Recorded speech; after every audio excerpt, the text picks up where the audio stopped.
ನಮಸ್ಕಾರ ಫ್ರೆಂಡ್ಸ್, ನಾನು ಶ್ವೇತಾ ರಾಜೇಂದ್ರನ್ ಮಾತಾಡ್ತಾ ಇರೋದು ಲಕ್ಷ್ಮಿತಾ ರಾಯರ ಮಗಳು ಕನ್ನಡ ಯೂಟ್ಯೂಬ್ ಚಾನಲ್ಗೆ ತಮ್ಮೆಲ್ಲರಿಗೂ ಆತ್ಮೀಯವಾದ ಸ್ವಾಗತ.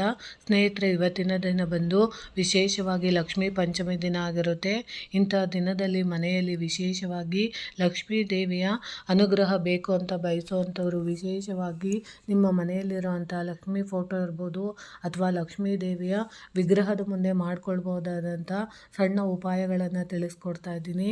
ನೀವು ಇವತ್ತಿನ ಸಂಜೆ ಸಮಯದಲ್ಲಿ ಗೋಧೂಳಿ ಸಮಯದಲ್ಲಿ ನಿಮ್ಮ ಮನೆಯಲ್ಲಿರೋಂತಹ ಲಕ್ಷ್ಮೀ ಫೋಟೋದ ವಿಗ್ರಹಕ್ಕೆ ನೀವು ಯಥಾ ಪ್ರಕಾರ ಯಾವ ರೀತಿ ಅಲಂಕಾರ ಮಾಡ್ತೀರೋ ಆ ರೀತಿಯೆಲ್ಲ ಅಲಂಕಾರ ಮಾಡಿ, ನಿಮ್ಮ ಮನೆಯಲ್ಲಿ ಯಾವ ರೀತಿಯ ದೀಪಗಳನ್ನು ಹಚ್ಚುತ್ತೀರೋ ಆ ರೀತಿಯೆಲ್ಲ ದೀಪ ಹಚ್ಚಿ ಇವತ್ತಿನ ದಿನ ಒಂದು ನಂದಾದೀಪನ ಹಚ್ಚಬೇಕಾಗುತ್ತೆ. ಆ ನಂದಾದೀಪಕ್ಕೆ ವಿಶೇಷವಾಗಿ ಒಂದು ತಾಮ್ರದ ಪ್ಲೇಟನ್ನು ತಗೊಂಡು ಅದಕ್ಕೆ ಸ್ವಲ್ಪ ಅಕ್ಕಿನ ಹಾಕಿ ಅದರ ಮೇಲೆ ಅರಿಶಿಣ ಕುಂಕುಮನ ಹಾಕಿ ಅದರ ಮೇಲೆ ಒಂದು ಮಣ್ಣಿನ ಹಣತೆನ ಇಟ್ಟು ಅದಕ್ಕೆ ಸ್ವಲ್ಪ ಅರಿಶಿಣನ ಸರ್ವಿ ಅದಕ್ಕೆ ಅರಿಶಿಣ ಕುಂಕುಮ ಇಟ್ಟು ಅದಾದ ಮೇಲೆ ಅದಕ್ಕೆ 2 ಬತ್ತಿಗಳನ್ನು ಮಣ್ಣಿನ ದೀಪಕ್ಕೆ 2 ಜೋಡಿ ಬತ್ತಿಗಳನ್ನು ಹಾಕಿ ಅದಾದ ಮೇಲೆ ನೀವು ಸಾಸಿವೆ ಎಣ್ಣೆನ ಹಾಕಿ ಇವತ್ತಿನ ದಿನ ವಿಶೇಷವಾಗಿ 1-2 ಲವಂಗಗಳನ್ನು ಅದಕ್ಕೆ ಹಾಕಿ ದೀಪ ಹಚ್ಚುವಂಥದ್ದನ್ನು ನೀವು ಮಾಡೋದ್ರಿಂದ ಲಕ್ಷ್ಮೀ ಪಂಚಮಿ ದಿನ ಮನೆಯಲ್ಲಿ ಲಕ್ಷ್ಮೀ ಅನುಗ್ರಹ ಪ್ರಾಪ್ತ ಆಗುತ್ತೆ.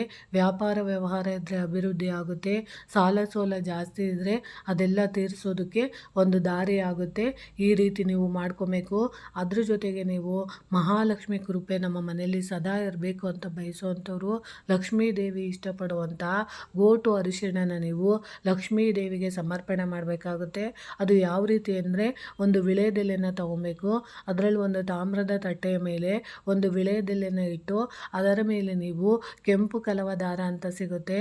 ಆ ಕೆಂಪು ಕಲವ ದಾರದಿಂದ ನೀವು 9 ಗಂಟುಗಳನ್ನು ಹಾಕಿ ಅದರ ಜೊತೆಗೆ 2 ಗೋಟು ಅರಿಶಿಣನ ಸೇರಿಸಿ ಅದನ್ನು 9 ಗಂಟುಗಳನ್ನು ಹಾಕಿ, ಅಂದರೆ ದಾರಕ್ಕೆ 9 ಗಂಟುಗಳನ್ನು ಹಾಕಿ ಆ 9 ಗಂಟುಗಳಿರೋಂಥ ದಾರನ ನೀವು 2 ಗೋಟು ಅರಿಶಿಣದ ಜೊತೆ ನೀವು ಸುತ್ತಿ ನೀವು ಆ ಎಲೆಯ ಮೇಲೆ ಅದನ್ನು ಇಟ್ಟು ಕುಂಕುಮಾರ್ಚನೆನ ನೀವು ಮಾಡೋವಂಥದ್ದನ್ನು ಮಾಡಿ ಆ ಕುಂಕುಮನ ನೀವು ಪ್ರತಿದಿನ ಹಣೆಗೆ ಇಟ್ಕೊಳ್ಳೋ ಅಂಥದ್ದು ಅಥವಾ ನಿಮ್ಮ ಮನೆಯಲ್ಲಿ ನೀವು ಯಾವುದಾದ್ರೂ ಒಂದು ಪ್ರಮುಖ ಕೆಲಸಗಳಿಗೆ ಹೋಗುವಾಗ ಅದನ್ನು ಧಾರಣೆ ಮಾಡೋ ಅಂಥದ್ದನ್ನು ಮಾಡಬೇಕಾಗುತ್ತೆ.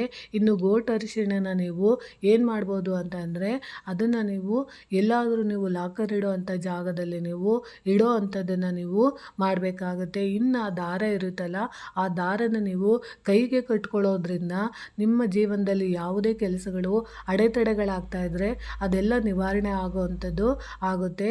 ಇನ್ನು ಆ ವಿಳೆದೆಲೆನ ಏನು ಮಾಡ್ಬೋದು ಅಂದರೆ, ಕುಂಕುಮನೆಲ್ಲ ಎತ್ತಿಟ್ಟು ಆ ಜೊತೆಗೆ ನೀವು ಸ್ವಲ್ಪ ಅಡಿಕೆ ಜೊತೆ ಸ್ವಲ್ಪ ಸುಣ್ಣನ ಬೆರೆಸ್ಕೊಂಡು ಅದನ್ನು ತಾವು ಆಹಾರವಾಗಿ ಸೇವನೆ ಮಾಡೋದ್ರಿಂದ ನಮ್ಮ ದೇಹದಲ್ಲಿರೋಂಥ ರೋಗ ರುಜಿನಗಳಿದ್ದರೆ ಅದೆಲ್ಲ ದೂರ ಆಗೋದಕ್ಕೆ ಖಂಡಿತವಾಗ್ಲೂ ಸಹಾಯ ಮಾಡುತ್ತೆ. ಈ ರೀತಿ ನೀವು ಸಣ್ಣದೊಂದು ಉಪಾಯಗಳನ್ನು ಪಂಚಮಿ ದಿನಗಳಲ್ಲಿ, ಅದರಲ್ಲೂ ಈಗ ಚೈತ್ರ ನವರಾತ್ರಿ ನಡೀತಾ ಇರುವಂಥ ದಿನಗಳಲ್ಲಿ ಇವತ್ತಿನ ದಿನ ಬಂದು ಲಕ್ಷ್ಮೀ ಪಂಚಮಿ ಆಗಿರೋದ್ರಿಂದ ನೀವು ಈ ಸಣ್ಣ ಉಪಾಯನ ಮಾಡ್ಕೊಳ್ಳಿ ಅಂತ ತಿಳಿಸ್ತಾ ಇದ್ದೀನಿ. ಈ ಮಾಹಿತಿ ಇಷ್ಟ ಆಗಿದೆ ಅಂದ್ಕೊತೀನಿ. ಪ್ರೀತಿಯ ಧನ್ಯವಾದಗಳು ಸ್ನೇಹಿತರೆ.